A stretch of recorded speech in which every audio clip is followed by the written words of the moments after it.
हम सब एक गलत फहमी में जी रहे हैं और वह गलत फहमी कैसे दूर होगी।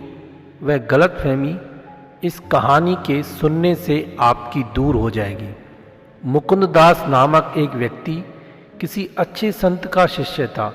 वह संत जब भी उसको अपने पास आने के लिए कहते, वह यही कहता कि मेरे बिना मेरे स्त्री पुत्र रह नहीं सकेंगे, वे सब मेरे ही सहारे बैठे हुए हैं, मेरे बिना उनका निर्वाह कैसे होगा। संत कहते कि भाई यह तुम्हारा वहम है, तुम्हारी गलत फहमी है, ऐसी बात नहीं है। एक दिन संत ने मुकुंद दास से कहा कि तुम परीक्षा करके देख लो। वह परीक्षा के लिए मान गया। संत ने उसको प्राणायाम के द्वारा श्वास रोकना सिखा दिया। एक दिन मुकुंद दास अपने परिवार के साथ नदी में नहाने के लिए गया। नहाते समय उसने डुबकी लगाकर अपना श्वास रोक लिया और नदी के भीतर ही भीतर दूर जंगल में चला गया। बाहर निकलकर संत के पास पहुंच गया। इधर परिवार वालों ने नदी के भीतर उसकी बड़ी खोज की, लेकिन वह मिला ही नहीं। सब बड़े परेशान हो गए कि मुकुंद दास कहाँ चला गया। उनको विश्वास हो गया कि वह तो अब नदी में बहकर और डूबकर मर गया।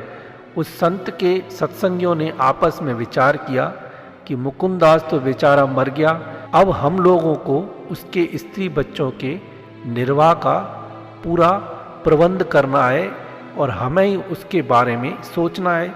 सब ने अपनी अपनी तरफ से सहायता देने की बात कही। किसी ने आटे का प्रबंध किया, किसी ने कुछ का, किसी ने चावल का। ऐसे करके सब ने कोई ना कोई जिम्मेदारी ले ली और 1 महीने का खर्चा बांध दिया। एक व्यक्ति ने कहा कि मैं कुछ दे तो नहीं सकता, पर वस्तुओं को घर पहुंचाने की व्यवस्था मैं कर दूंगा। इस प्रकार संत से पूछे बिना उन सत्संगियों ने सारा प्रबंध कर दिया। थोड़े दिनों के बाद मुकुंद दास की स्त्री संत के पास गई। संत ने घर का समाचार पूछा तो कहा कि कोई तकलीफ नहीं है। वह बोली कि जो व्यक्ति चला गया उसकी पूर्ति तो कोई नहीं कर सकता, पर हमारा जीवन पहले से अच्छा चल रहा है। संत ने पूछा पहले से अच्छा कैसे? स्त्री ने कहा आपकी कृपा से सत्संगियों ने सब आवश्यक सामान रखवा दिया है, जब जिस वस्तु की जरूरत पड़ती है मिल जाती है। मुकुंद दास ये सारी बातें छुपकर सुन रहा था। कुछ समय बीत गया तो संत ने मुकुंद दास से कहा कि तू अब घर जाकर देख। वह रात के समय अपने घर गया। बाहर से दरवाजा खटखटाया। स्त्री ने पूछा कौन है? मुकुंद दास बोला मैं हूँ, दरवाजा खोलो। आवाज सुनकर स्त्री डर गई। अरे यह तो मर गए थे, उनका भूत आया है लगता है।